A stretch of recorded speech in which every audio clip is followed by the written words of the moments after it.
Good morning, everyone. I know we have some folks still joining us, but we want to make sure we get started on time and we are able to answer all of the burning questions you have related to the new options for candidates to meet the basic skills requirement. My name is Erin Skubel. I am the director of the certification division at the Commission on Teacher Credentialing, and I have several of my colleagues here with me today. We have David DeGuire, who is our director of the professional services division. We have two administrators from this professional services division, Cheryl Hickey and Kara Mendoza, are joining us today. My colleague Angel Lopez, who is one of my certification managers.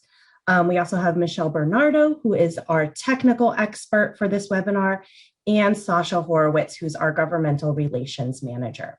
So you've pretty much got the whole team here for you today. And we're really excited to be here to answer all of your questions about this new requirement option for meeting the basic skills. It's a bit confusing, but we're going to unpack everything for you today. You'll notice that the chat is disabled. So we have asked that you fill out a Survey Monkey to submit questions. So we have that ready to go. So we have so many questions on that Survey Monkey that we figured we wouldn't have time to get to any questions in the chat. But rest assured, we're pretty sure we're going to answer a lot of your questions today. And one thing we do want to note is that this webinar is going to focus solely on the new option for meeting the basic skills requirement. There was another piece to the legislation that introduced this new option, and that was related to the subject matter requirement, which we sometimes call the CSET requirement. We're not going to be addressing that today. We will have a webinar on that topic in the future. So today's webinar is just going to be about the basic skills requirement.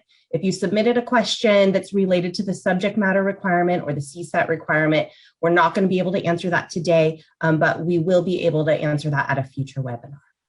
So with that, I'm going to turn things over to David, and he's going to get us started. Thanks, Erin. Next slide, please. So before we actually talk about these options, we thought it's important to talk about why are we having these changes. And there are many reasons. First of all, the severe and persistent teacher shortages that we've had, as well as a desire to right-size testing for our teacher candidates. We have received comments from the field about testing being hurdles, so we're looking at ways to right-size testing. I would say one of the biggest reasons is that we recognize that just as in K-12 education, there are multiple valid ways to demonstrate competence, and in this area, basic skills competence. And if someone has already done it, we should be able to accept it. There's growing recognition that successful completion of coursework at the collegiate level has meaning, is valid, and should be recognized. Next slide, please. There's a recognition of the real need to expand and diversify the teaching workforce in California. And we do recognize that the CBEST does have some differences in racial pass rates. So we're providing additional options to help diversify the pathways. And then finally, to reduce the financial hardships experienced by candidates.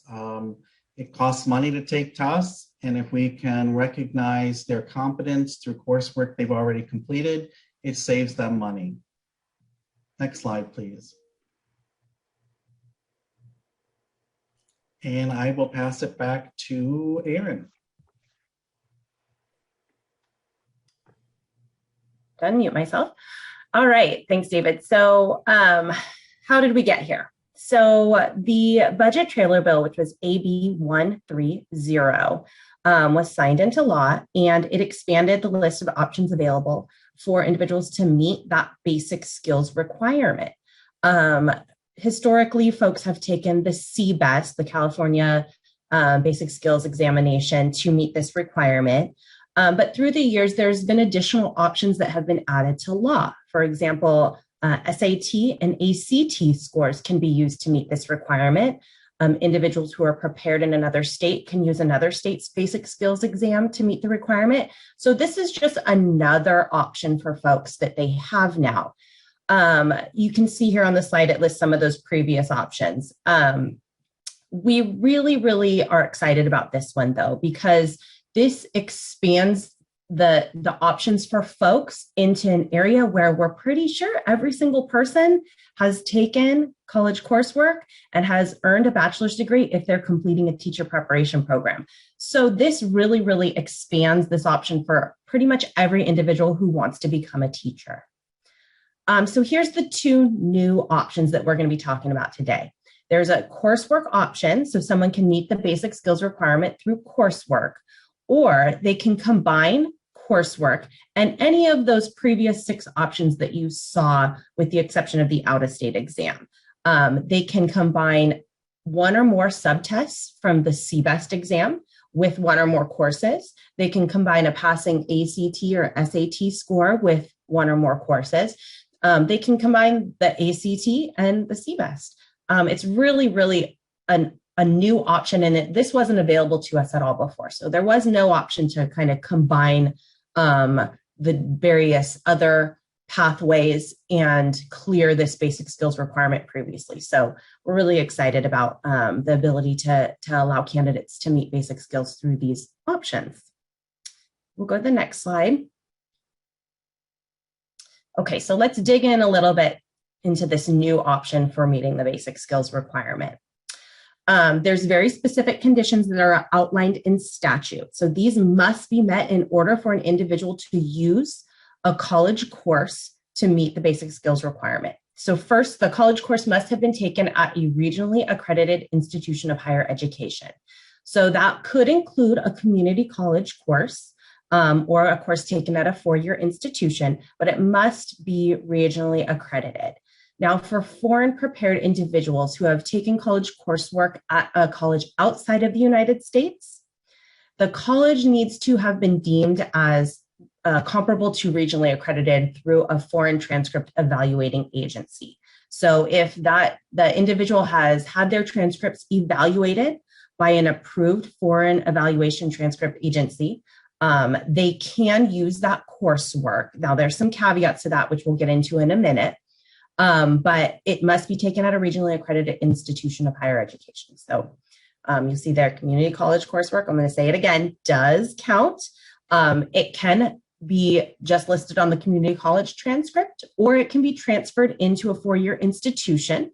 If it's transferred into a 4-year institution, we're going to need to see that the course title is available on that 4-year institution's transcript so that we can identify what the content of the course was. If it's not, if it's transferred in and it just shows some type of transfer credit, then the candidate would want to also provide their community college transcripts as well, so we can identify what that course was taken in. The candidate needs to achieve a grade of B or better. The legislation says a grade of B or better. Now, for all intents and purposes, the commission doesn't care about minuses or pluses. So that's why you see B minus on there. As long as it's a letter grade of B or better, then it will be acceptable. If there's no letter grade, so no letter grade exists, we will accept a pass or credit designation for that course. So good to note, if it's no letter grade is there, pass or credit will be acceptable for a course. Courses must have been equivalent to 3 semester units or the same equivalent quarter unit. So that's 4.5 quarter units. Gotten a lot of questions about, well, what if we have a 4 quarter unit course? Will that be acceptable? Unfortunately, no, because the legislation very specifically states 3 semester units. So we have to go for the equivalent in quarter units, which is 4.5. You might be asking yourself, okay, well, there's no English classes that are 4.5 courses. What do I do? You can combine courses to meet a specific portion of the basic skills. So if you're trying to complete the reading portion and you have a 4 quarter unit course, you can identify a second reading course that would meet that requirement and make up for that additional 0.5 units. And then, of course, courses must be degree applicable. That means that the course needs to be able to be used for an associate's or higher degree. So that would take away professional development courses, courses that are remedial in nature. Those are the types of courses that would not be acceptable. But as long as it's acceptable for an AA degree or higher, then it would meet this requirement. So we'll go to the next slide.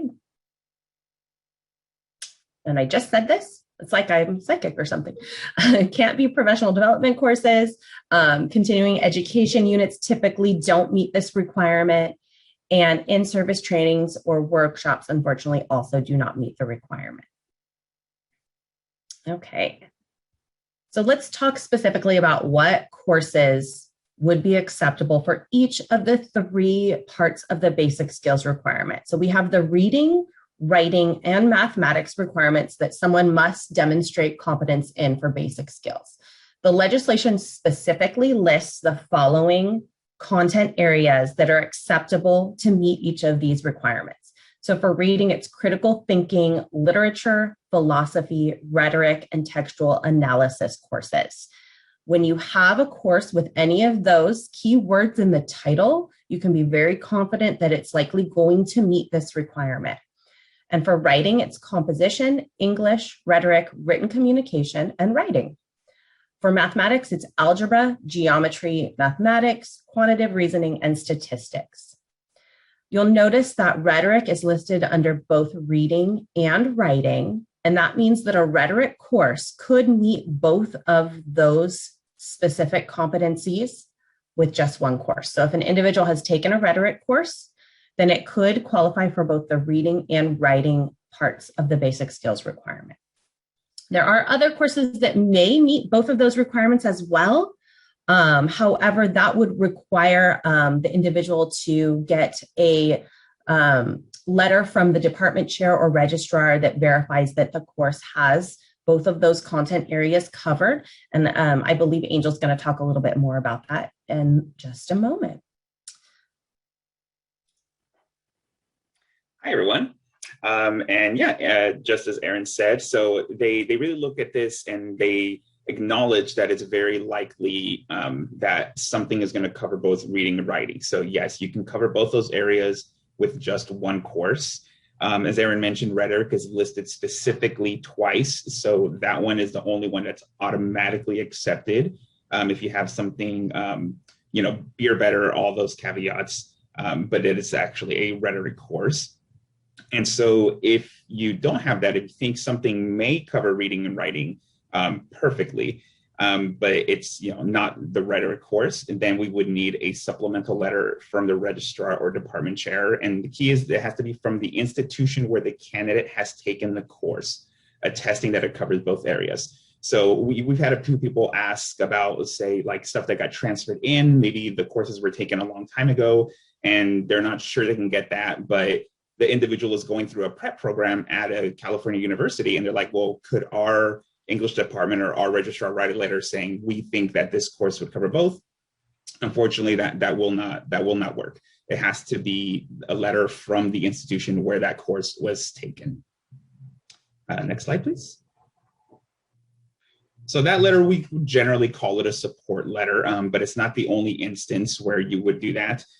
So if a different course does not fit the guidance, you would want to get a support letter from the registrar or department chair to verify the content. And so the clean example is computer science. We know that computer science involves a lot of mathematics. Just because we know that logically doesn't mean we can just accept it towards meeting the math basic skills requirement. If you wanted to do that, it would require one of these support letters to come in. And the letters, oh, well, there we go. I was going to say one little note about the letters. They often, people ask us like, what are the specifics that the letter has to say? It's like, well, one, we want it on letterhead from the university. And then it doesn't have to be too complicated. It just has to identify the course in question and list that it meets the requirements, as outlined in the legislation. So they would have to have a conversation, then have to be told what those are. And then we would separately look at the transcript to look for the things like the B grade or better. So one of the new options is a combination. It's totally fun, totally new, something we've never been able to do before. But the combination option can only come from a commission-approved program. So one of the questions we've been getting is, what kind of programs, right? Does it have to be a specific kind of program? And the legislation only said it had to be a commission-approved program. So if you offer a full single multiple subject, you can look at this option, the combination, as an option. If all you offer is an induction program, it's still a commission-approved program. So it really is all over the board for anybody who has a commission-approved program. So all conditions still have to apply, and they may use any of the available exam options. And we're going to get into a few examples of that, but keep that in mind. If you look at our leaflet for basic skills, which is leaflet CL667, it can be a combination of any of those options. Next slide, please. So, quick example. So someone's already passed the CBEST in reading and writing. Fantastic. But they've not taken or passed the mathematics yet. And so they have taken Math 31, which is listed as Introduction to Linear Algebra at a CSUS, and earned a B+. Great. A commission-approved program can determine that this individual has met BSR through the combination option. Now, I wanted to make one little note about our wording there. So it says candidate has not taken or not passed CBEST mathematics. I just want to make sure, because I know that in this pandemic area, we've had a lot of different flexibilities, and some people may wonder, like, wait a minute, take it or not pass. Does that mean it matters if they taken it and not pass? It doesn't matter whatsoever. Don't get that confused. It's just like, have they met the requirement? Yes or no? If the answer is no, okay, then you start looking for ways that they can meet that requirement. And in this case, there was just some coursework that matches up beautifully with the legislation, and that's how they can get their combo. Next slide, please. So conversely, if someone has already passed the mathematics, but they haven't taken or passed the reading or writing, but they scored a 3 on the AP English test, and that counts for English and writing. So the program can then do the combination again and say that they have met that requirement. This one, it might throw some people off. You're like, hold on, because you think to yourself, there's reading, writing, and math. There's 3 sections, but there are some options like this with the AP test, like the SAT exam, like the ACT exam, where there is really one score you're looking for that would cover the reading and writing. So if you think about it that way, the idea of those being combined, like I talked about a few slides ago, it's not that new if you consider some of the other options that have already been allowed. And I'm going to hop in, and I want to add one little piece to this. Those of you who are representing program sponsors right now might be thinking, oh my gosh, how am I going to keep all this straight and know which basic skills options fulfill both reading and writing, and how to combine all these? We are working on a resource right now that will help you kind of identify what each of the existing basic skills options clear and how to combine the different options. So we're working on a table right now that will kind of help guide you through that process. So that will be released really, really soon. And we think that it'll be really helpful for you guys kind of trying to mix and match all of these different options. And then the other piece I just wanted to point out real quick is that you'll notice that in each of these slides that Angel's gone through, it says the program may determine. One thing to note is that the legislation did not give the commission the authority to do this mix and match. So at this time, we cannot take a combination of mix and match of coursework and any of the exam options unless it has been identified by a commission-approved program sponsor. And so if a program sponsor makes that determination and provides evidence of that with an application, then we could accept that. But right now, the commission itself, we can make a determination on coursework only, but we cannot make that determination on a combination of coursework and other options. So just wanted to make that clear for everyone. Thank you, Erin. Next slide, please. So let's talk a little bit about how this is going to work as far as getting it into us. So we've created a new form. It's the 41 BSR. It's a pretty simple form. It just sort of outlines some available options, and it's really just provided as a guide so that the field has something they can point at and keep things nice and neat and tidy. Now, if you notice there, it says 41 BSR or other written verification that must accompany the online recommendation. So we don't require that you use our form. If you want to make your own form, or if you want to put some stuff on letterhead, that's totally fine. The form is just there to kind of help out if you don't want to make up your own thing, but some programs, they like to do that. Either way, if you're doing an online recommendation and you're using either the coursework option or the combination option, you have to provide something with that online recommendation in writing that tells us this is how we're making sure that this person meets the requirement. It's definitely not necessary if you're using a CBEST or CSET scores to meet the requirement, because as we've had for many years, we get those scores ourselves directly, so you don't have to worry about those. Next, please. And for paper, it's much the same. A prep program would have to submit either 41 BSR, or like I mentioned, if you have your own form you want to make or a separate letter, that's totally fine, but it has to be submitted with a paper application if you're doing the coursework option or the combination option. And for everybody else, the 41 BSR is definitely encouraged, but it's not required the way it is for the programs.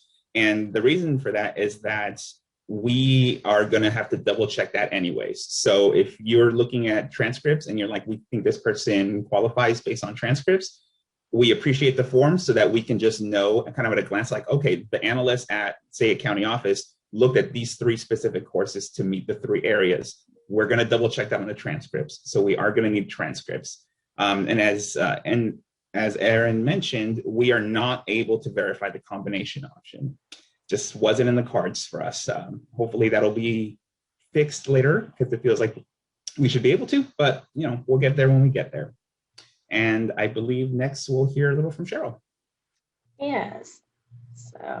So we wanted to take a minute, as we've thrown a bunch of information at you at the moment, and then we're going to get at a lot of your questions, but we want to take a moment to just sort of reflect on what this means.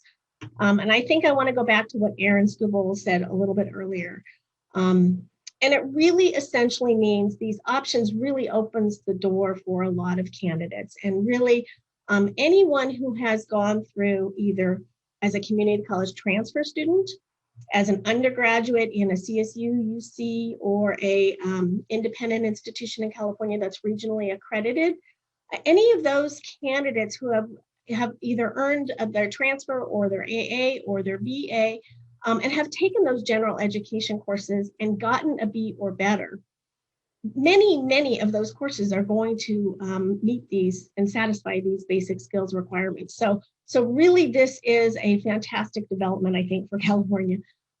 We also wanted to point out that, there was a little confusion right when the legislation came out that institutions thought they had to come up with a new course, new basic skills course or something like that.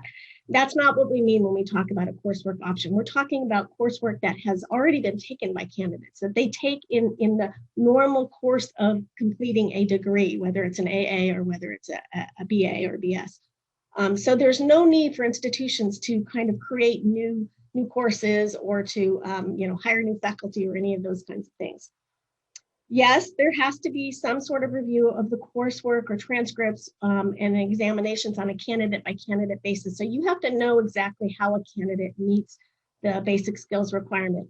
There are efficiencies we can talk about, and we will talk about here, in terms of, if you are CSU and you already know that your English 1A is taken by 80% of your own candidates, you can say, hey, we know that. And so as long as we have the evidence and that the transcript goes with the candidate when they are recommended, then we can certainly talk about how to do efficiencies at the local level. But, so you will have to make sure that the candidate individually meets these requirements, has gotten a B or better and meets all those conditions that we talked about in an earlier slide. Okay, next slide. And yes, these new options can be implemented today. The legislation was effective immediately. So these can be implemented ASAP, and they are available for any candidate. So there was a lot of questions we've gotten already about. I had a candidate last year who, couldn't go any further because they couldn't pass the CPEST exam, or I had a candidate from a few years back who I know is still interested. Yes, those candidates, as well as your future candidates and your incoming candidates, this applies to anybody who needs to meet basic skills for a degree or for a certificate or a credential. Next slide. And I think this one is Sasha's, maybe? Oh, no, it's fine. So for commission approved programs, will there be some things that you need to do for accreditation and for accountability? Absolutely. So the first thing we want you to do is make sure you document your process. So make sure you know who, how, what is the process that you are going through to make sure that every candidate that you're going to recommend has met the basic skills. So who's looking at it? What kind of documentation do you do? What are your efficiencies? How are you working? What are the checks and balances? And then keep appropriate records for each one of your candidates so that when we go and kind of do a check during an accreditation visit, we can come away with some degree of confidence that you have a good system in place. There is Common Standard 1, just to remind all of you that are approved programs. Common Standard 1 says that no one that gets recommended, everybody that gets recommended must have met all the credential requirements. And we ask about your credential recommendation process. We ask about those checks and balances.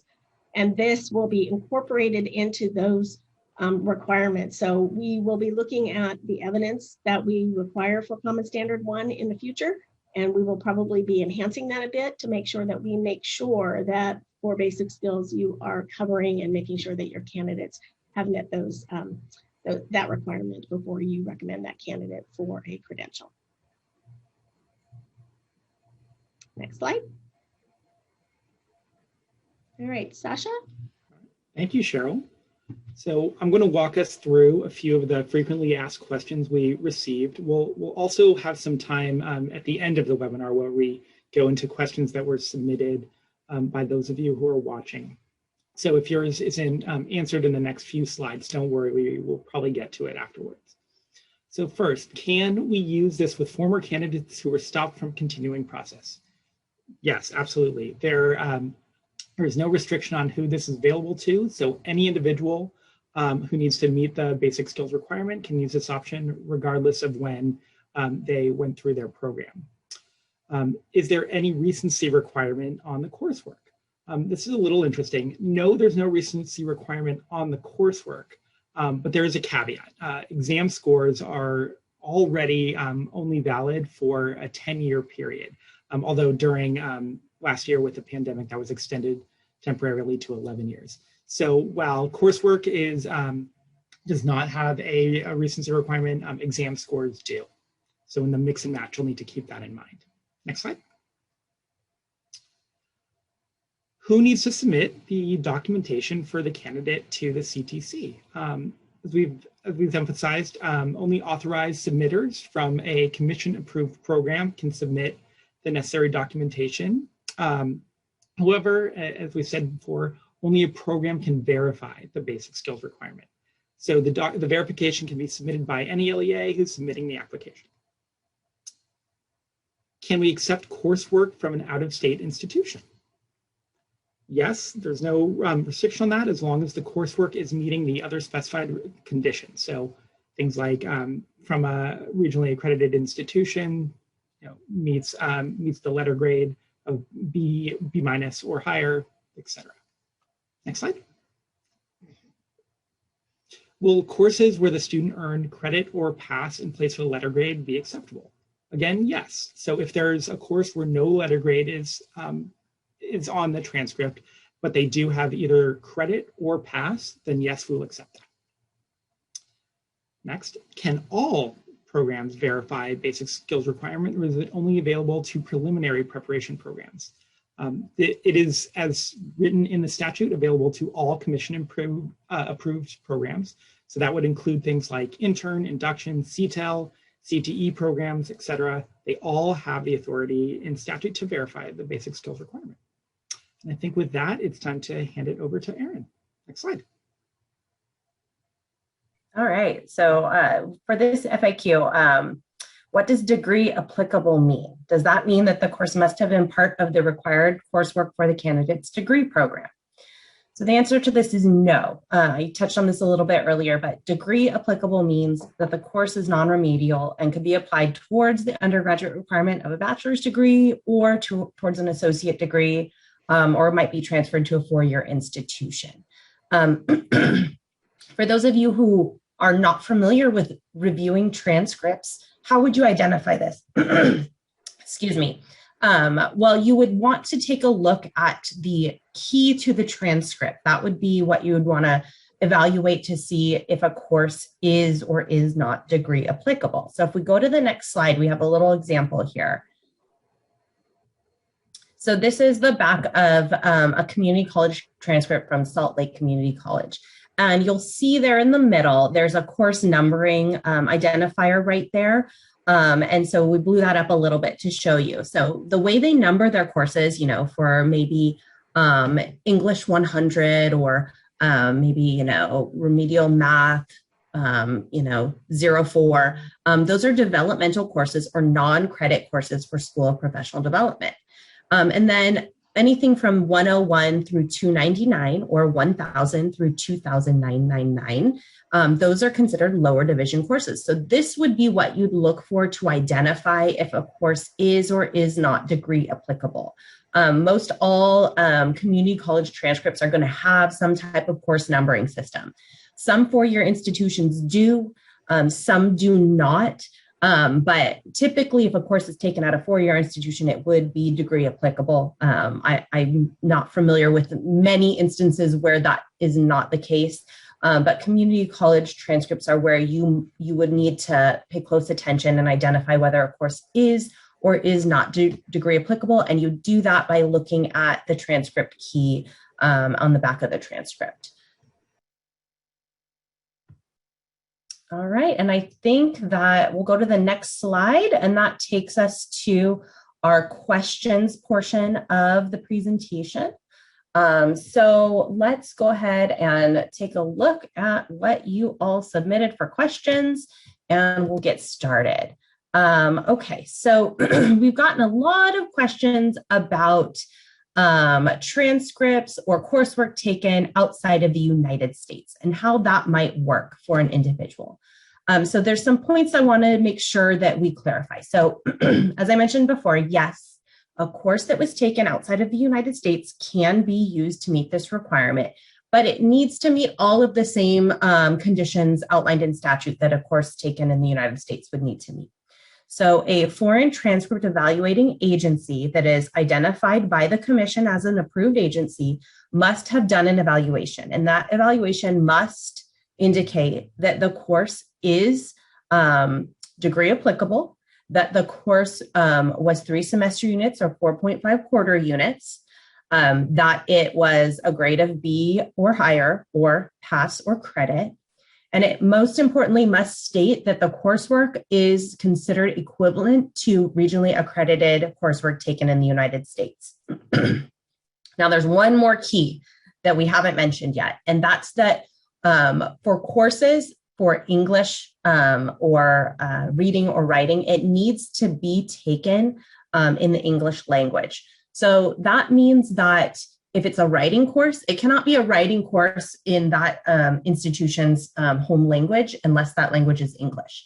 So if there were courses taken in, say, the Philippines, if it says English writing, then that would be acceptable. If it's just writing and that course was, you know, writing for the Filipino language, then that would not be acceptable. So you have to really make sure that you see that it is an English course. And I'm equating this to kind of the same idea that if we had a student here in the United States who is taking their degree program in, say, Spanish language. So they might have literature, Spanish literature on their transcript. So that would be a literature course in Spanish. So we would be looking for the same equivalent on a foreign transcript for a literature course in English. And that's how the individual would be able to use those courses towards this requirement. Let's see.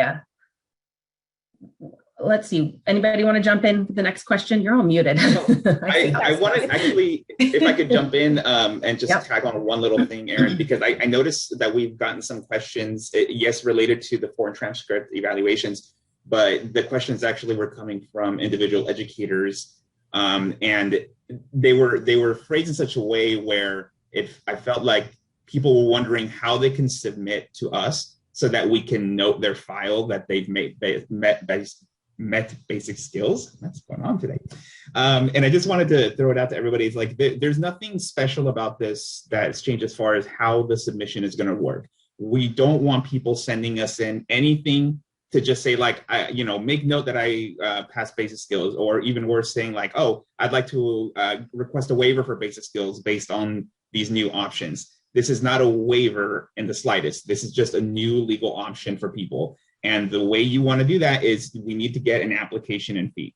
So just wait until you're applying for a document, whether it's someone applying directly themselves or someone working with a program, and wait for that full submission to come in, and then we'll check for basic skills. And I would just Perfect, like thanks. to underscore for programs what Angel just said. Please make sure that your candidates know that this requirement has not gone away. This requirement is, there's just new options in how you meet this requirement. This option is not, or this basic skills requirement still exists in law. We did get another question quite a bit that I wanted to mention. It asked whether the commission was going to either have some sort of database or resource of courses that were acceptable. And the answer to that is no. There's just too many iterations or variations on courses throughout the nation. It would just be untenable. So I think in a way that's a little overthinking it. These courses are pretty straightforward. So I think if you stick to, your first, as a program, your first objective might be to look at someone's GE courses. What did they take during their GE? And then if you cannot find something that meets the requirement with a B or better, then go from there. But I think generally you're going to be able to find a lot of the courses right in your backyard in terms of, and there may be only those few that you really have to kind of dig in and understand, how you might be able to meet the courses. But we're not going to be collecting some approved courses at all. Good point, Cheryl. Thanks for that one. Okay, so let's answer this next question. In a past webinar, the statement was made that a course has to be evaluated from the correct department. So statistics course would need to be in the math department. Here's a confusing example. The course is WRI 101, Writing Discipline Psychology. With a WRI course prefix, it might be okay, but the title is very specific to psychology, not general writing class. Would this be acceptable, even though it is very specific? So my interpretation would be absolutely, if it's from the writing department, it would be acceptable. Think about it this way. It's just writing specific to psychology. Excuse me. It could be writing for any discipline, but if it's from the writing department, it would be acceptable. Now, if this was from the psychology department, if it was PSY 101, Writing Discipline for Psychology, that would be an instance where you would want to have someone from the English department or the writing department provide a letter that verifies that that course did include significant content in the basic skills for writing. So if it was switched, if it was from the psychology department, even though it has writing in the title, we would strongly suggest that a letter be included with that course. You could also include a course description. If the course description identifies significant writing content in that course, we could take a look at that. But to be the most safe, you're going to need to get that letter from the department chair that identifies that course as meeting the writing basic skills requirement. We've got another question here about when the requirement will take effect. We already talked about this a little bit, but we will reiterate. It takes effect immediately. When do Cal States or other universities start implementing the BSR for future educators? You can start implementing these new options immediately. That is, we highly suggest that you do so. And I know that there are a lot of folks out there that are feeling intimidated by this idea of evaluating coursework, but it is really fairly straightforward. If you can identify the department and that if the title of the course has any of those key words that are outlined in the legislation in the title, you can be really confident that that course meets the requirement. That's what the commission staff will be looking for. We'll be looking for the department that the course comes from and the keywords in the title of the course. If it's not in the title, then we'd be looking for those keywords in the course description. And if none of those are there, then we would probably ask that a letter be included from a department chair to verify that coursework. Anybody else want to take one? How about a question from PSD? Or I can jump back in. So there was a question here from the CSU system. It says, for those of us in the CSU system, we've come to realize that GE requirements in A2 writing, reading, and math align with the area requirements for basic skills. So we're planning on using our GE requirements as our guide. Excellent. That's exactly what we've been saying.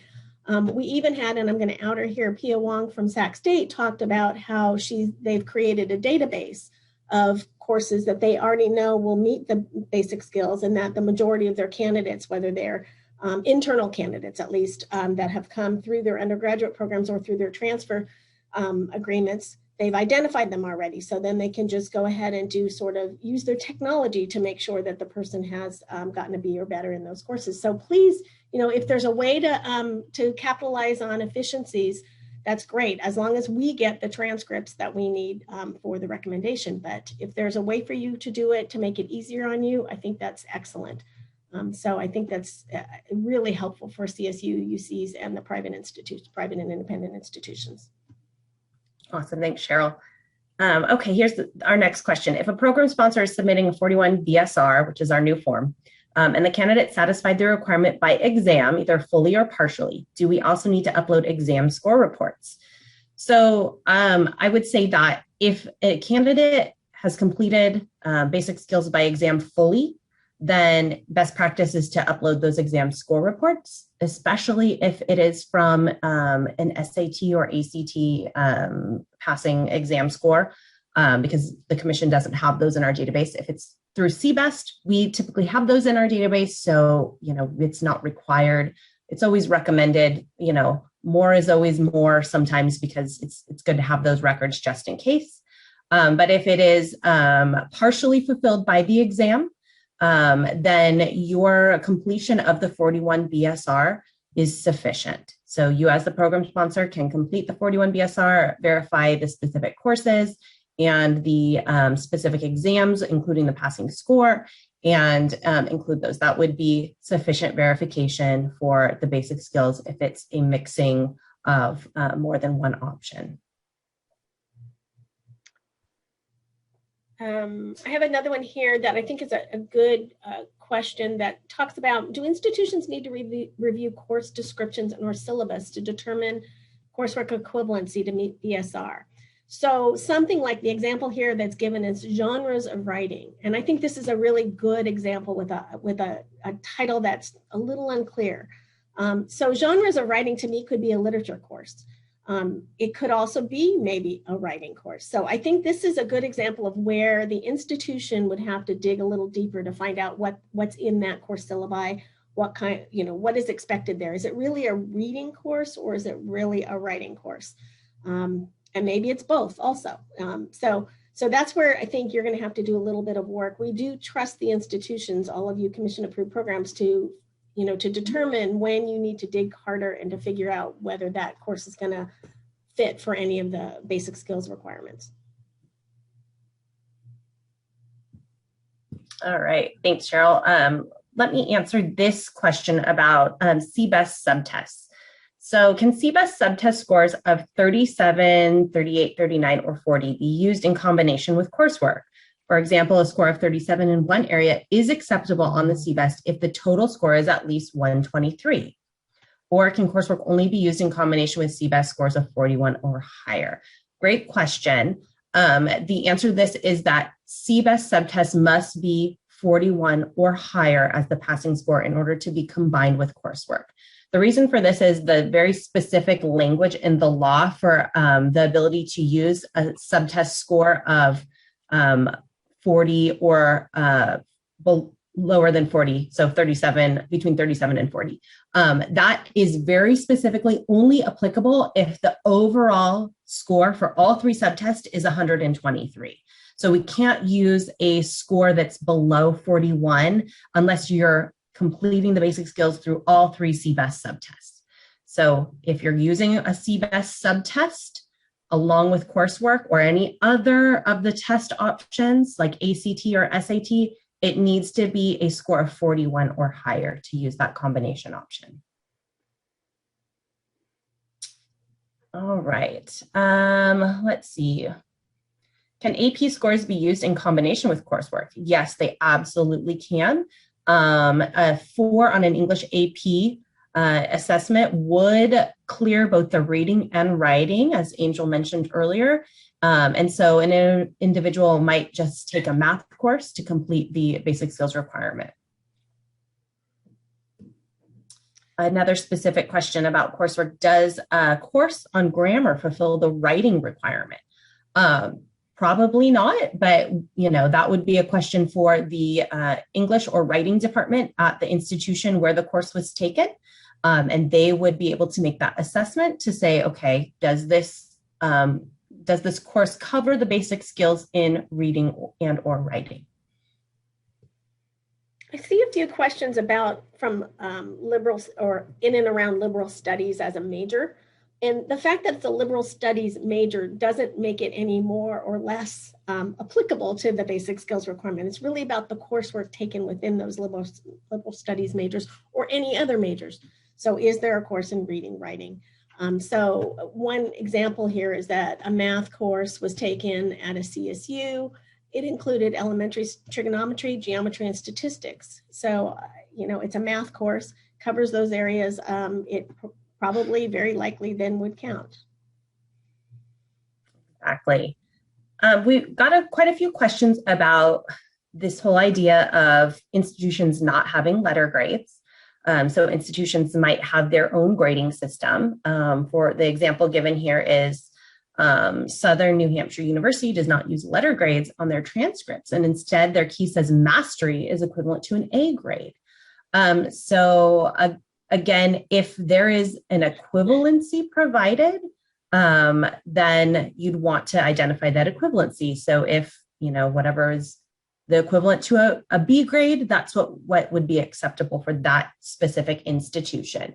If the institution only does pass, fail, or credit, no credit, again, pass or credit would be acceptable.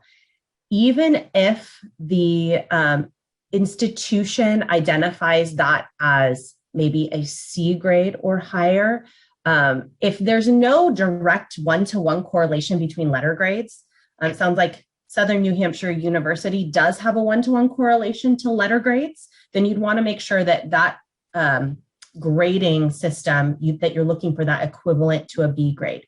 If it's just pass, fail, and pass equals C or higher, there's no way for us to identify a very specific correlation to each of the letter grades. So therefore, we would accept pass or credit, regardless of the institution's internal cutoff for identifying a pass or a credit grade. I hope that clarifies for you all. If it's a 1-to-1 ratio to letter grades, then we would be looking for the equivalent to a B or higher. If it's not a 1-to-1, if it is pass or credit is identified as just maybe C or higher or B or higher, then we would just look for the pass or credit. We have a question here about why the requirement isn't a C or better, because that's typically what institutions of higher education use as sufficient, for lack of better words there. And I think the answer is just very simple, that the law says B or better. So we have to go by what the law says. Mm-hmm. Another question that we've seen a couple times is if coursework towards a master's degree or a doctorate could be acceptable for this new option. Absolutely. It's a bachelor's or higher degree that we would be looking for, but really coursework taken at a community college can be applicable as well, as long as it's associate's degree or higher. So any degree major coursework taken, if it's a graduate level coursework, could be acceptable. It does not have to be only applicable to a bachelor's or an associate's degree. Typically, we would, see that this basic skills coursework would be applicable to an associate's or a bachelor's degree, however. So, but along with that question, is the question of, well, what if it's a higher level course? What if a candidate took, they have a calculus course on their transcript? Can that be acceptable for the math requirement, even though, calculus isn't listed as one of the math areas that are acceptable?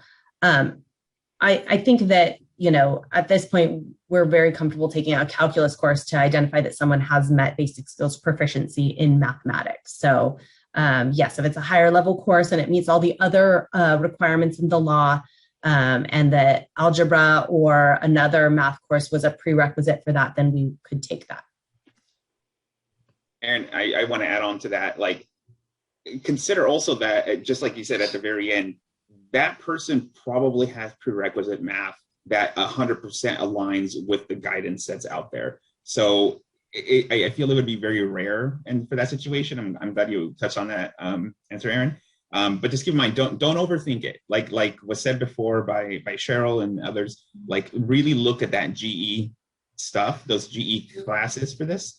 And you're likely not going to have to deal with like the super advanced stuff. It's like, because they got it done right at the start. Right. I just want to reiterate that, because there are a couple of questions from PPS about, well, I've taken this course and these are much higher level PPS specific courses, but they might cover math, reading, writing. I think it's just easier. Go back to the GEs, because if you're at that level, you've already done your general ed, you've done your bachelor's degree.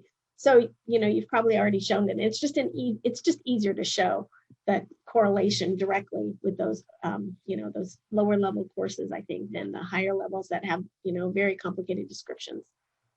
Absolutely. Yeah. I think the intention of the legislation was to be for undergraduate coursework. So you're going to have a harder time identifying and verifying those courses that are at the graduate level than you are the undergraduate level. The undergraduate level, it's going to be a lot easier to identify those courses that are going to meet these requirements. You won't have to jump through as many hoops, is what we're trying to say. Yeah. Another piece to this question is, well, what if, in the lower level math, they didn't get a B or higher, they got a C, and then they got the B in the higher level math. That's fine. We're not going to worry about what grade they got in the lower level math if you're using the higher level math to clear that requirement. Here's a good question. Can school districts allow the new options for basic skills to apply to substitute teaching requirements? Absolutely. Any credential or permit that requires basic skills can use these new options. Now, if you are a school district and you want to submit an online application for someone for a substitute teaching permit, you do not alone have the authority to verify basic skills. Now, that doesn't mean that you're not going to look at their transcripts and see if the person has met basic skills through coursework. You're still going to do a pre-evaluation and make sure that you're not submitting an application for someone who's not going to qualify, right? LEAs are very familiar with taking a look at coursework and identifying whether someone likely does or does not meet the requirements outlined in statute and regulations. You all do it for provisional internship permits, you do it for short-term staff permits, you do it for child development permits. So this is the same idea. You're going to be doing a pre-evaluation to make sure that you're submitting an application for someone who is likely going to qualify. However, the commission will make that final determination whether the individual meets the basic skills requirement through coursework or not. Now, you can also partner with a commission-approved program and ask that they do that evaluation for you and ask that they complete the Form 41 BSR. And if you include that in completed Form 41 BSR that's signed by an approved program, by the authorized submitter of that approved program, then the commission would accept that as a verification of basic skills. And we wouldn't do the evaluation. We would identify that the program sponsor has done the evaluation, they have determined that basic skills has been met, and that's all you need. So keep that in mind. If you are the LEA and you, credential analyst at the LEA, complete that form, and we notice that you're not an authorized submitter, we're gonna do our evaluation as we always would. But if you partner with a commission-approved program and have them do the evaluation and complete the form, then we're going to accept that as verification of BSR from that approved program sponsor. And remember, if you're trying to use a mix and match option, it has to go through that commission-approved program sponsor. Right now, CTC does not have the authority to do that evaluation. We're hopeful that in the future, we can clean up the legislation to give the commission equal authority to do that mix and match evaluation. But right now, it's only available to the approved program sponsor. All right, I'm looking through the questions here. And I guess the question is from a PPS credential, can they also use these new options? Absolutely. So it's for any credentials, going back to that first slide, any credentials or anyone who needs to have basic skills. So PPS credentials, absolutely. Okay, what else can we answer here for you guys? A lot of very specific questions about, you know, the course title is this or the course title is that. Can it be acceptable? Again, if it is, these are the key things you want to look for. Number one, what department is the course from? Okay, so in our previous example, if it's the writing department, you're going to be very confident that it's going to satisfy the writing requirement. The next key would be, what is the title of the course? Does the course title have any of those key words for the content area that you're trying to clear? So have the word writing in it, then you're pretty confident if it's from the writing department or the English department and it has the word writing in it, you should be very confident that it's going to fulfill that requirement. The next thing you might look at is the course description if you're still unsure. If somebody's telling you, well, this is a writing course and it doesn't have writing in the title, you might want to take a look at the course description. And does the course description indicate that there's a significant amount of writing in that course? Those are the key areas that you will be looking for. But I would say that 90% of the courses that you're going to look at, you're going to be clearing through identifying the department that the course is from and the course title. It really should be fairly simple with 90% of the courses that you're going to use. Of course, there's always going to be those outliers, but you know, the way the legislation was written, we're really confident that you're going to be able to clear these basic skills requirements by any individual who has completed a bachelor's degree program. Yeah, just to emphasize, you know, we all have a tendency to think it's harder or more complicated than it is. This is an example of where it really isn't any more complicated than what's on the slides here. And so, you know, you have an English composition class, English Composition 101. That's going to cover your writing course.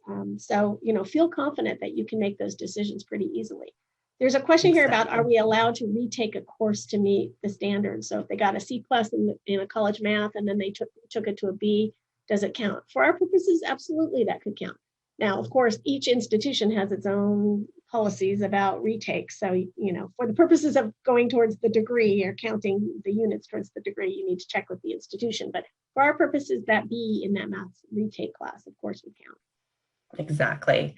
Here's a question about AP courses. So for AP courses on a bachelor's degree transcript, it shows the units, but it doesn't show grades or credit. Can we assume that they were accepted for credit since they appear on the transcript? Example, math, calculus, and 10 units.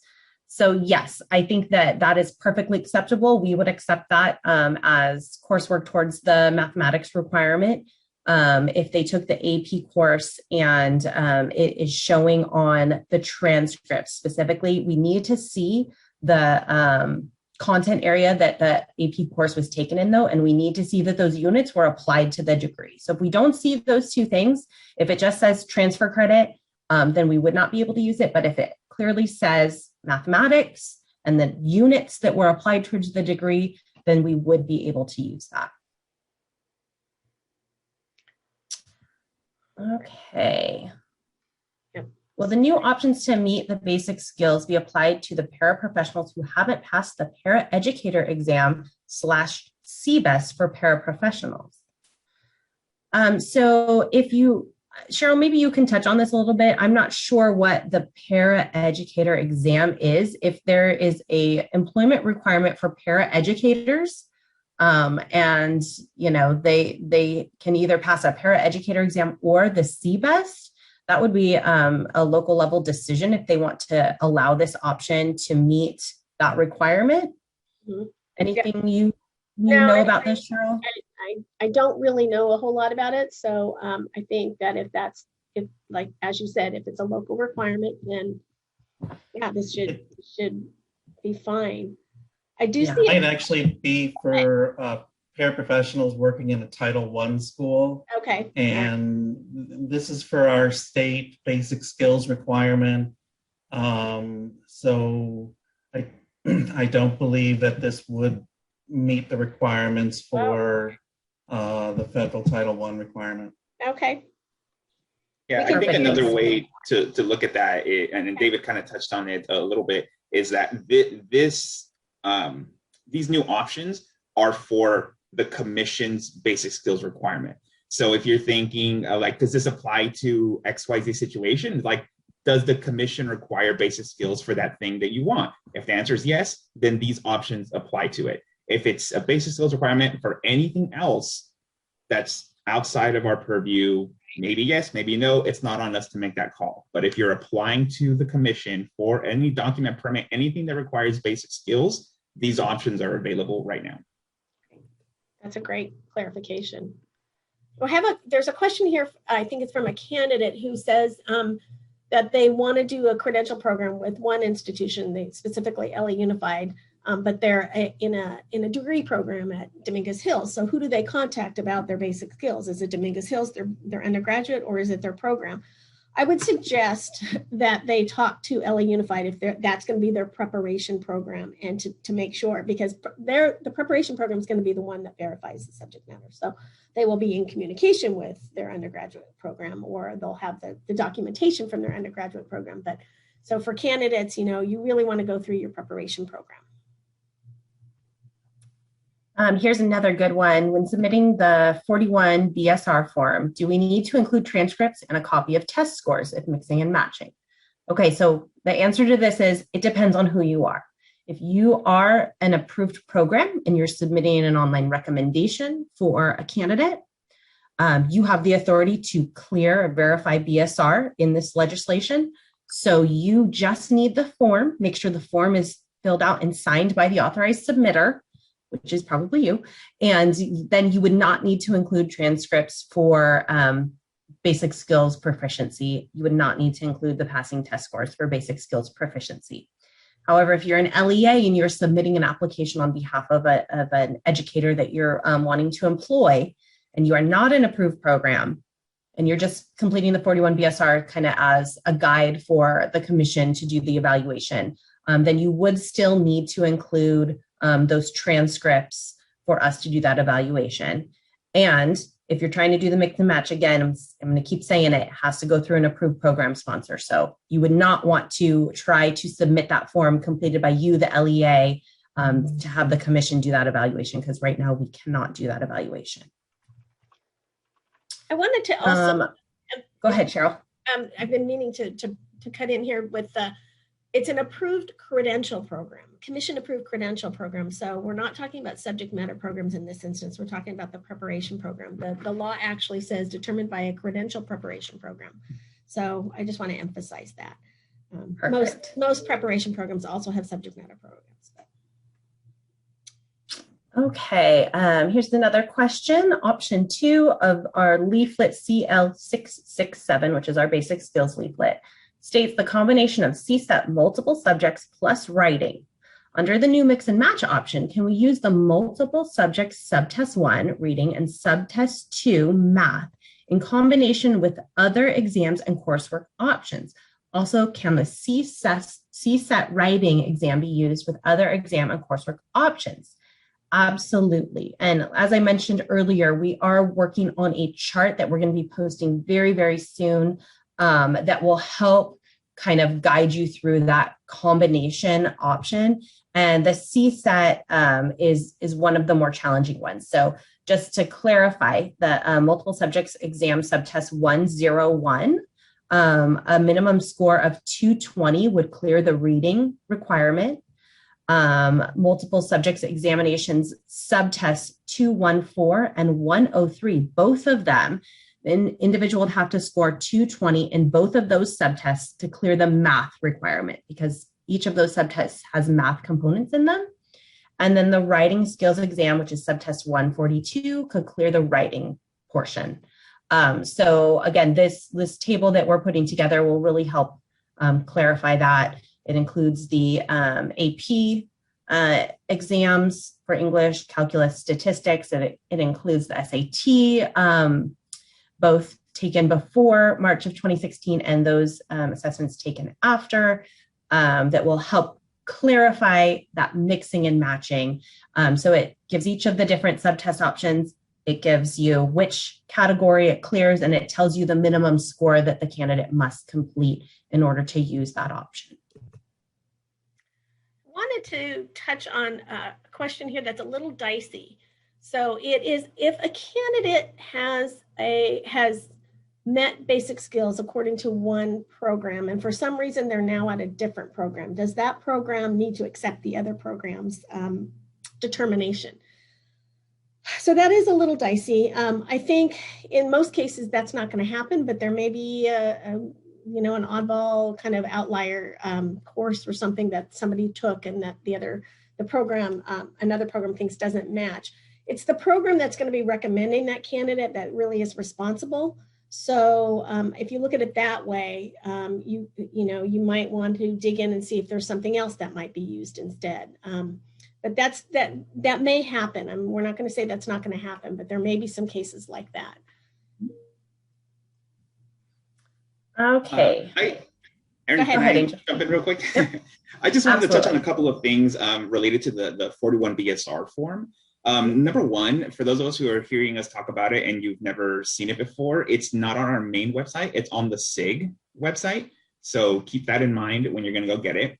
And I know we've talked a lot about who can sign it and who should sign it. So there's a caveat there, or a twist, or whatever you want to call it. So if it's coming from a commission-approved program, the person we want to sign it is the authorized submitter. Now, we've definitely said that a few times today. But if you're just an LEA, there's no commission-approved program at all.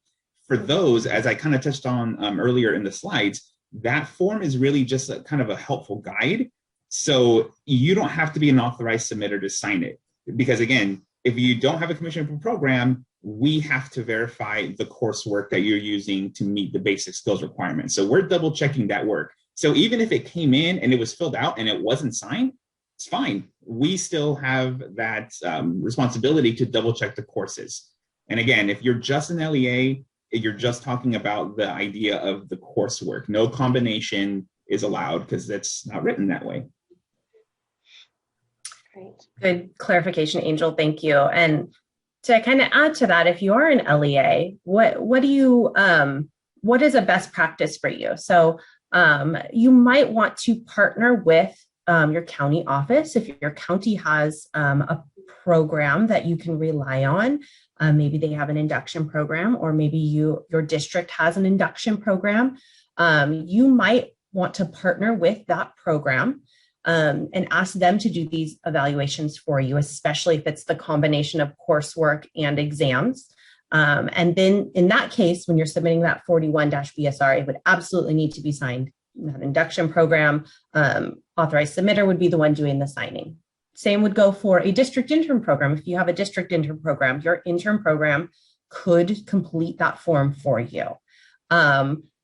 Induction programs. Remember that if you are enrolling candidates who are out of state prepared or prepared outside the United States and may have the basic skills requirement left to complete, you would be responsible for verifying that basic skills requirement just as you always have been, but now you have the authority to clear it via coursework instead of just looking for the CBEST or ACT or SAT scores for those individuals. You can do that evaluation and you can clear those folks through coursework. Another question, can school district credential specialists review coursework for out-of-state applicants for California credentials with basic skills new options? So again, as an LEA who is not an approved program, you can absolutely take a look at those out-of-state transcripts and you can advise a candidate. You cannot, however, officially verify that they've completed basic skills. If they are an out-of-state prepared candidate who already holds a preliminary credential with the commission and they have what we call the RC code listed on their credential. So that is the code that indicates that this individual was prepared without meeting basic skills and they are given 1 year to complete the basic skills requirement.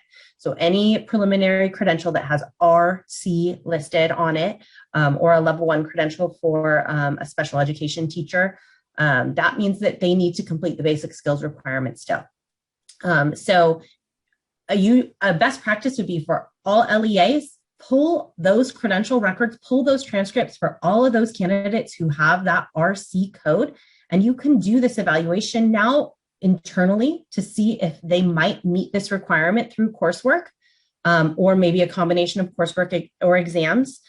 And again, you cannot verify it yourselves if you're not an approved program, but if you see that, oh, it looks like this person is likely going to be able to clear the basic skills requirement through coursework, you can advise that credential holder to submit an application and a fee to the commission along with their official transcript so that we can do an evaluation and clear that basic skills requirement for them.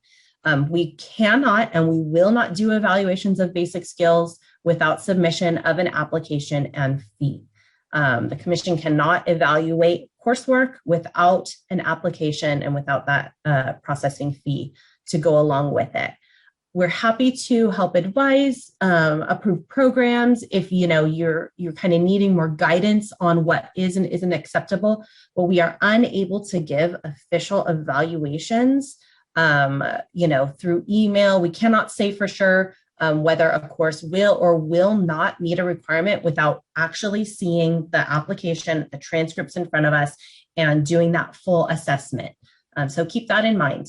If you have folks that have that RC renewal requirement, or maybe you have folks who, were given that CBEST deferral over the past year for COVID reasons, or maybe you have someone working on a waiver because they were unable to complete the basic skills because the testing centers were closed. Or perhaps you're an intern program and you have enrolled a candidate without having met the basic skills based on the flexibilities that the governor signed into law. All of those are candidates who will hopefully be able to use this new option. And you can go ahead and do those assessments, do those evaluations, and clear that basic skills requirement through this new option. All right, any other questions you guys saw that I might have skipped over on this, this list of questions? I think we've covered most of the ones because we can lump them together in some similar questions.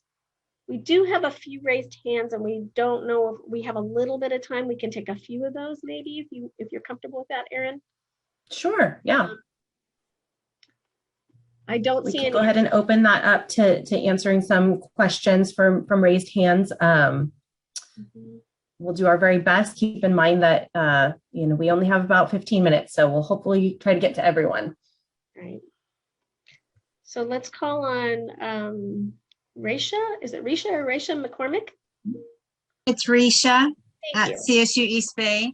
Great.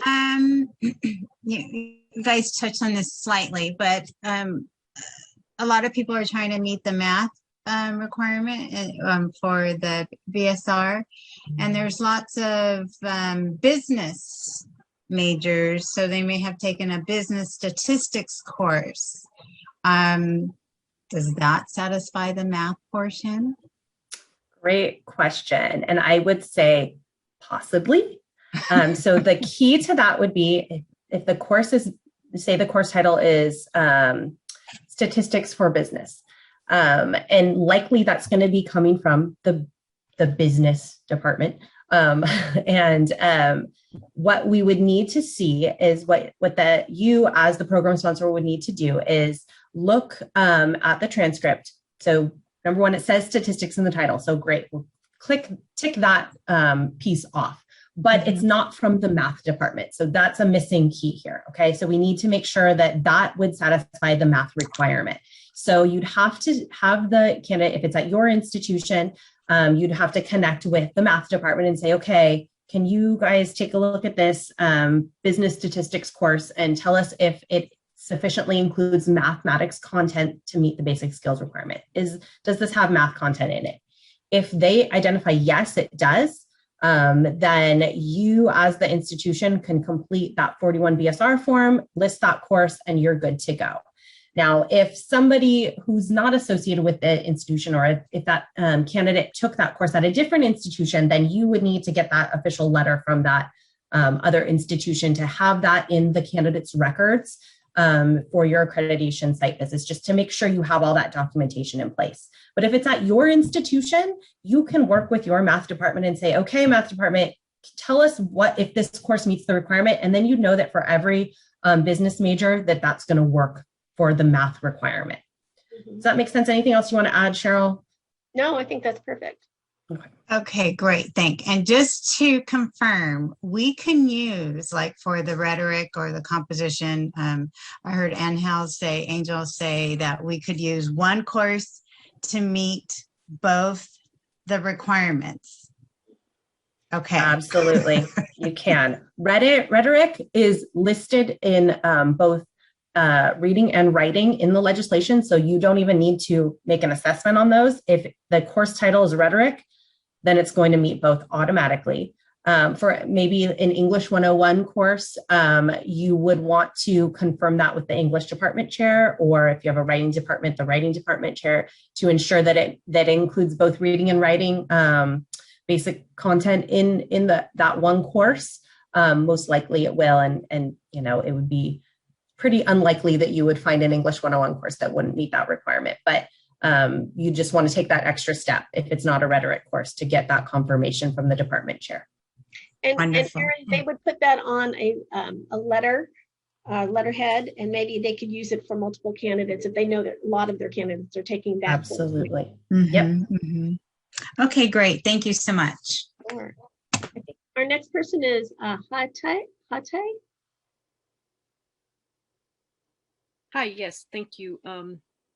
So earlier there was someone mentioned that for the exams for the combo there was a 10-year expiration. I thought BSRs didn't have that. So does that mean like the SAT and all of those exams, now we have to look for the dates? That's actually an excellent point. Basic skills, examinations used for basic skills do not expire. You're absolutely right. Kara, any words of wisdom on that piece, or are they good to go if it's more than 10 years old for basic skills? If there's no expiration date on the CBEST, then they're good to go. Sure. Yeah, the area where you want to be careful is if it's a CSET exam. You can use it for basic skills purposes, but you would not be able to use it for the subject matter purposes if it's one of the CSET multiple subject subtests. So just make sure you're not getting a candidate's hopes up if you're using their CSET passing scores for the basic skills purposes. Make sure they understand that they would not be able to use that towards a subject matter exam. Okay, so all the other exams are good except for CSET, which has the 10-year. It's still applicable if they're using it for basic skills purposes, okay, but not for subject matter purposes. Oh, okay, got it. And that's correct, right, everyone? We want to make sure we're giving the correct. Okay, good. Thank you. That one I can never remember, so I'll rely on you. Right. And we'll have to adjust the slides before we post them. We will be posting this on our website, so we might. And we are also recording this webinar, so we will post this recording for any of you who have colleagues who weren't able to join us. All right, we have Jeannie Shelton.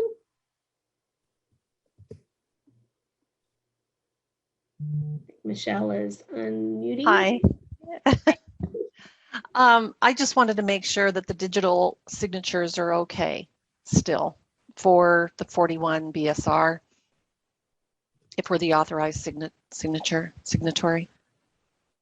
Absolutely. Right now, okay, electronic signatures are still acceptable, and we will be coming out with a credential information alert that is going to clarify the future of electronic signatures, because as many of you know, we have been flexible due to the COVID-19 pandemic with the electronic signatures, and right now they are still acceptable, so you can submit that form via an electronic signature, but look for a CIA to come out in the near future that will clarify the permanence of electronic signatures and in what format they'll be acceptable.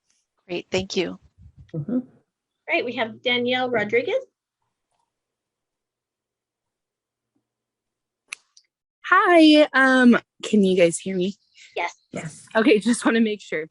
So I missed the first couple minutes of this, so I apologize ahead of time if you guys have already answered this. But I am an intern student, and I am literally a couple weeks away from finishing my program. And I am stuck because I have not passed my CSETs I'm a math teacher, I should start there. So I know this is covering the basic skills requirements, and I've met all of those. My questions pertain more to the single or the subject matter requirements. And I wanted to know if there's somebody that can help me with this, because I'm like panicking because I could essentially have my credential, but I'm like blocked off because of the CSETs. But I feel like with reading all that content, I feel like I qualify for the option of still obtaining my credential. So Danielle, what we'd love to have you do is send an email to our credentials@ctc.ca.gov, and then maybe you can give in that email some details about what you've completed and what your specific questions are related to subject matter, and the team will be able to help you. We typically respond to emails within 1 to 2 business days. So that would be the best place to get some answers to that. I don't believe we're going to be having a CSET webinar this week. It may be in the next couple of weeks. We have our commission meeting coming up, but what I can tell you for sure is that a degree major in mathematics would fulfill the subject matter requirement for a math single subject credential. So if you have a degree major in mathematics, I would recommend that you work with your intern program sponsor, and they can also email the professional services division. They have contacts there that can help them with that process. So that's really kind of the where we are with subject matter right now, but we are going to be having more information coming out soon. So shoot that email to credentials@ctc.ca.gov and connect with your program sponsor if you do have a mathematics bachelor's degree or higher, and they can help you with that. Yeah, wonderful. Thank you so much. You're welcome. And please do that if any of you that have questions are about subject matter. We're happy to try to answer those. The subject matter requirement, the new change in law, is much more complicated and complex for us to work through. There's pieces of it that we can implement now, but other pieces that can't be implemented yet. And so it's very complicated. So please feel free to email us at the email that Erin gave. So Patsy Rodriguez. Hi, yes, I have a quick question. I was actually trying to kind of download the 41 BSR form, and every time I click on the link, it says like, oh, you've run into a bad apple. Is there like another way that I can have that form? So if you are a candidate, that form is not accessible to candidates. If you are a program sponsor or an LEA, the form is accessible on our credential information guide, which is a dedicated website just for institutions and LEAs to access documentation. So if you're a candidate, the form is really just listing the coursework or the mix and match of an exam and coursework, and it really doesn't have any additional information that we haven't already covered today. So it's just really a platform for the approved programs to fill out and submit that with an application. So oh, okay, I see. I candidate? thought I had to submit that form to my program. No, you would just let your program know that you'd like to that you believe that you qualify for the basic skills via coursework, and then they would access that form and complete it for you. So what you'd want to give them is your transcripts. Make sure they have your transcripts. Okay, sounds great. Thank you so much. You're welcome. All right, we probably have time for a couple of more, and we've got a lot of hands up. So we're not going to be able to get to everybody, but we do promise to take your questions over the next few weeks, and we're happy to answer them as you email them to us. So let's go to Christina Askins. She looks like she's from King County Office of Ed. Thank you. We are gearing up where we have an intern program, and we have already submitted our district intern credentials to CTC. So my question is, for these candidates who would qualify, when should we submit the 41 BSR? Is it when they apply for their preliminary, or can we submit those earlier? You would want to submit those when they apply for their preliminary. So as I mentioned earlier, we can't do that evaluation for basic skills without submission of an application and fee. And we wouldn't want to make those candidates submit another application and fee when their intern credential is perfectly valid right now without having met BSR. So go ahead and do that evaluation and have those 41 BSR forms ready to go for the recommendation for the preliminary credential. And when you are ready to do those recommendations, then you would submit the form.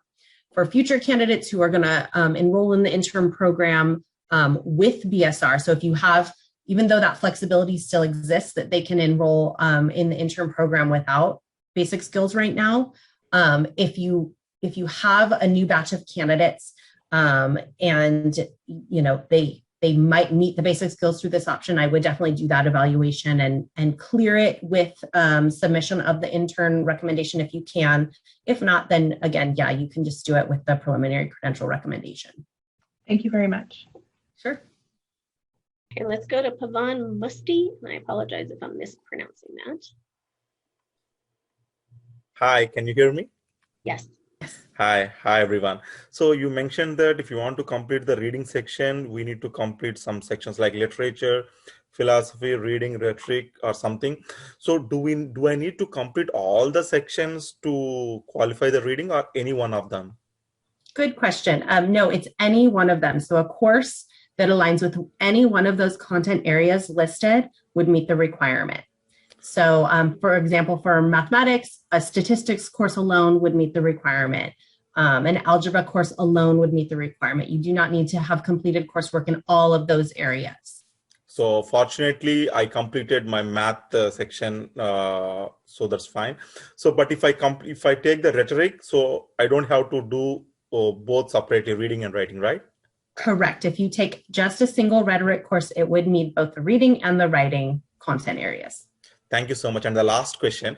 So I completed my CTEL 502.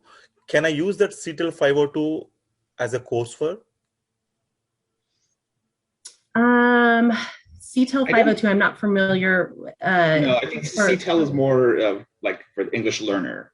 Yeah. So that wouldn't really apply for the basic skills requirement. Right. Okay. Generally, after during the completion of my CLAD, so I'm doing my CTEL courses. So that's my question. Yes. So that's a separate requirement. So that's for the English learner authorization. Thank you so much. You're welcome. All right. Should we take maybe two more, and then we will ask everybody else to email in your questions. So let's go to Sherry Biasca. Thanks. You were mentioning that the BSR form is not available to students, but a week ago, a form was sent to our credential services office from a student who was going for their sub permit. And I noticed that the entire Social Security number was noted on there. And that concerns me, because if we're getting emails from whomever that has somebody's entire Social Security number document, that could be a problem. Is it possible to revise that form so maybe just the last 4 digits of the Social Security number could be noted instead of their entire Social Security number? So the form is intended to be submitted through an online recommendation or with a paper application. It shouldn't be emailed from a candidate to an LEA or a program. So again, the program sponsor should be downloading and printing that form and filling it out for the candidate. And it should be either submitted to the commission through the secure CTC online recommendation process or with a paper application. So we do not advise that anyone email that form with a Social Security number, but we do need that Social Security number on our end to match with the candidate's record. So yeah, I would recommend that you let your educators know not to email that form or any portion of their Social Security number through email. Right. But unfortunately, this student is not even applying to our credential program yet. They're more concerned about getting their sub permit. So I don't even know in advance who that person was. So I just wanted to bring that concern up to you guys. Yeah, thanks. The form was posted on the public website initially. And so we have changed that. It's no longer available on the public website. So just to ensure that. So hopefully that shouldn't happen again, Sherry. Okay, thank you so much. Sure. Okay, the last one we're going to take is Susanna Torres. And go ahead, Susanna. I asked the question earlier and I didn't miss it, but it's just, and like another question on top of that, for the education counseling, the PPS credential, the new options can be used? Any credential or permit that requires basic skills can absolutely use these options. Yes, so PPS included. Okay, I contacted the university where I plan to attend for a master's in education counseling, and they told me that I would still need to pass the CBEST in order to get a PPS credential. So is this still really new and they're not implementing it yet, or they're still finding out more information about it? This is very new. Yes, this is the first, technical assistance webinar we've done on this topic. So you and your program may be learning about it together right now. So yeah, it is going to take a little bit of time for program sponsors to, begin to implement this for their new cohorts of students. So just be patient, continue to work with your programs, and we will continue to get the word out to program sponsors to ensure that they understand that they can use this new option. Anything else you want to add, Cheryl? I know I cut you off there. Sorry about that. I wanted to say exactly the same thing. Your programs are just learning about it right now. This is only weeks old. The governor he signed it with the budget, so with the budgetary bill. And so they're just trying to figure it out. Their processes aren't even in place yet. So have a little patience with your institutions. They're trying to figure it out as we speak. So, and we will be working close with them, answering their questions so that they are ready to roll as soon as they possibly can. Thank you. Sure. So we have, there's a lot of people with still with questions. So I guess I would recommend that if you have credentialing questions to send them to Erin. credentials@ctc.ca.gov. We also have a coded correspondence that was released recently, and you can find answers to some of your questions there. It covers both this new basic skills option and the new subject matter options. So highly recommend looking up the coded correspondence. Anybody have amazing recollection of what coded correspondence number that is? 2105. 21-05. Awesome. Thank you. So you can go to our website and just type in coded correspondence 21-05 and it'll come up in your search. Right on the front page. Right on the bottom. That's right. There you go. Even easier. And then if you have any questions about, from a program aspect of it, we're happy to help you. Go ahead and email accreditation@ctc.ca.gov. And we will walk through it. And we know a lot of those overlap with credentialing. So we're working really, the certification division and the professional services division are working really closely on the implementation of this. So feel free to ask us what you would like to ask. All right. And with that, we will go ahead and sign off. Thank you all very much for joining us. I'm sure there will be more to come. As we get additional questions in, we will do our very best to get additional guidance out for you, and our BSR combination document that we have promised you will be released very, very soon for all of you programs who are ready and itching to do that combination analysis for candidates. So thank you all so much and have a great day. And this will be put on our YouTube page. So give us a few hours, maybe even a day before this can get uploaded. So thank you.